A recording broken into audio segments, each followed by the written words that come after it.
Provincias Unidas del Río de la Plata, 1810-1829. Durante este periodo se formaron los primeros gobiernos patrios, tras la caída del virreinato. En 1810 se creó la primera Junta de Gobierno, que representó el inicio del proceso revolucionario. Luego, la Junta Grande amplió la participación con representantes del interior. El primer triunvirato centralizó el poder, pero fue reemplazado por el segundo triunvirato, que convocó a la Asamblea del año 3. En 1816, el Congreso de Tucumán declaró la independencia de las Provincias Unidas del Río de la Plata. A partir de 1820, tras la caída del Directorio, comenzó la etapa de las autonomías provinciales. La batalla de Cepeda marcó el fin del gobierno centralista y el triunfo de los federales, liderados por Estanislao López y Francisco Ramírez. Entre las provincias se firmaron pactos interprovinciales, como el de Pilar, Venegas y Cuadrilátero, que establecieron la paz, la libre navegación de los ríos y la base del federalismo. Se produjo luego la guerra con Brasil, entre 1825 y 1828, por la banda oriental.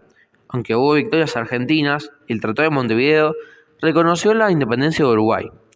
El fusilamiento de Manuel Dorrego, ordenado por Lavalle, agravó los enfrentamientos entre unitarios y federales, permitiendo el ascenso político de Juan Manuel de Rosas, quien se presentaría como defensor del federalismo.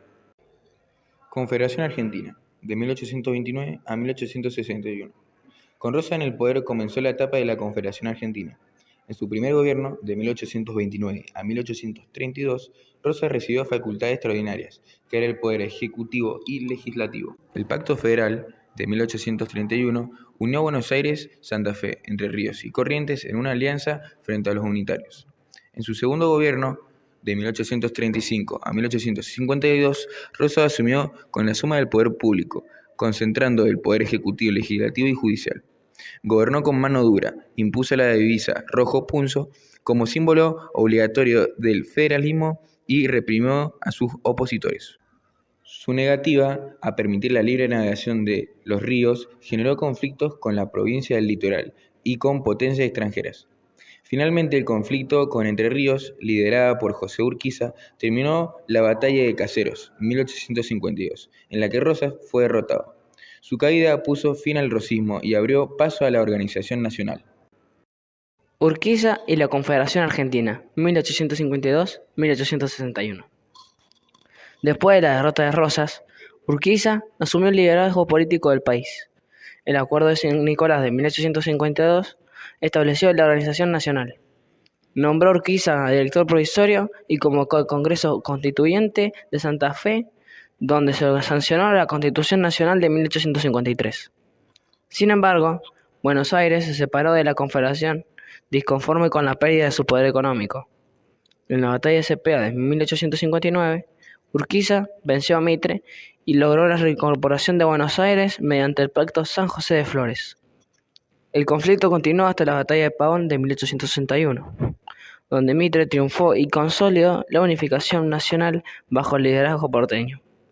A partir de allí comenzó la etapa de la República Argentina, con una autoridad central fortalecida y un proyecto de un país más organizado. República Argentina. Formación del Estado, 1862 a 1880. Con la unificación, Bartolomé Mitre se convirtió en el primer presidente del país organizado.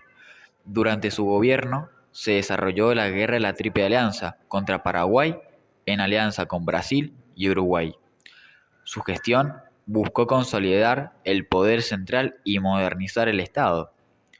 Domingo Sarmiento, su sucesor, impulsó la educación pública gratuita y primaria, creando escuelas y promoviendo la formación docente.